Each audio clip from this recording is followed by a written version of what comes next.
Hi everyone, you've probably seen by now Theresa May's over in South Africa trying to drum up some reciprocal trade to replace any trade that's going to be lost if we leave the EU without a deal. I think she's got about $6 billion worth of trade, or £6 billion worth of trade guaranteed now between the countries that she's been to. So there's only about another 260 billion to go that she's got to replace. Anyway, she was interviewed by Michael Crick of Channel 4. And if you haven't seen it already, sit back and relax and enjoy this, because it's absolutely bloody glorious.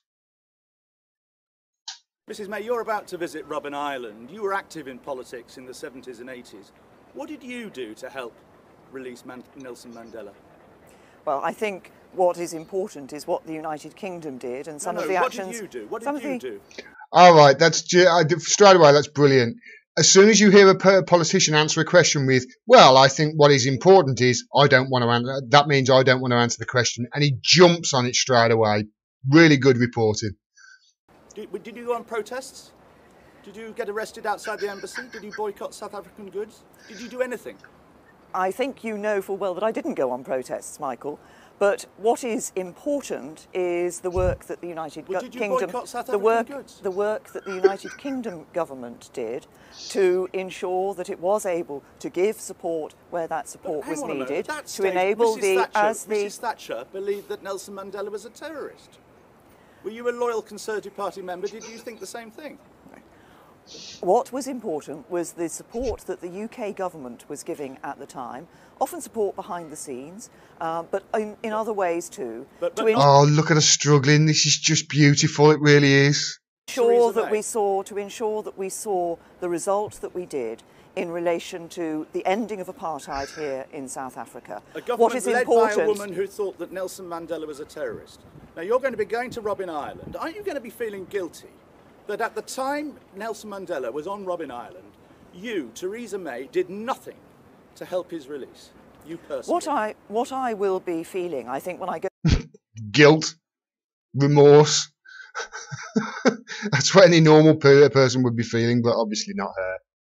Go to Robben Island is to recognise the immense statesmanship of a man who spent so many years incarcerated, and when he came out of that incarceration had that breadth of vision and that calm approach that has enabled South Africa to be built into the country that it is today, a country with which we, the United Kingdom, have long historical links.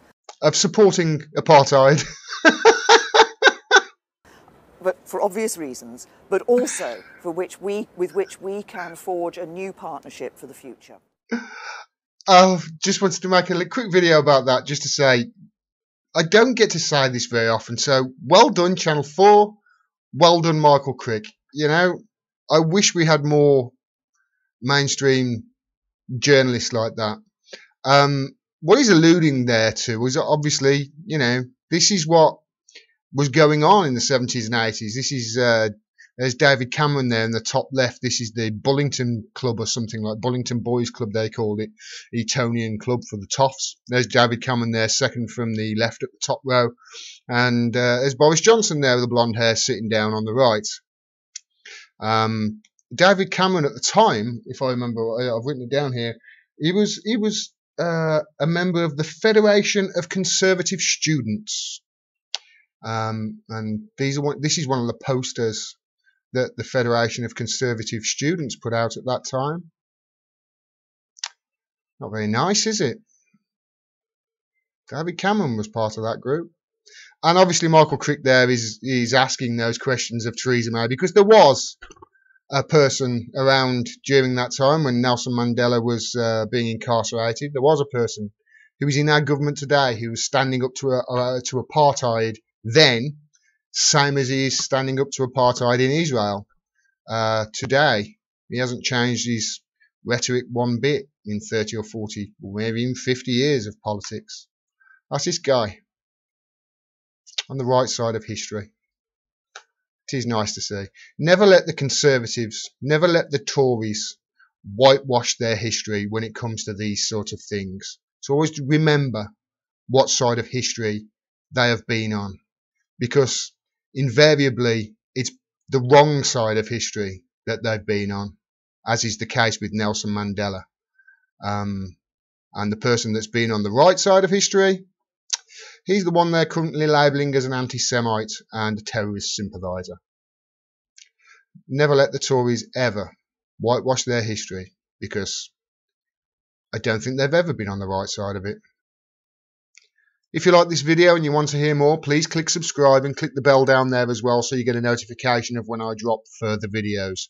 Otherwise, YouTube will hide it from you, any future videos. They have admitted that they do that.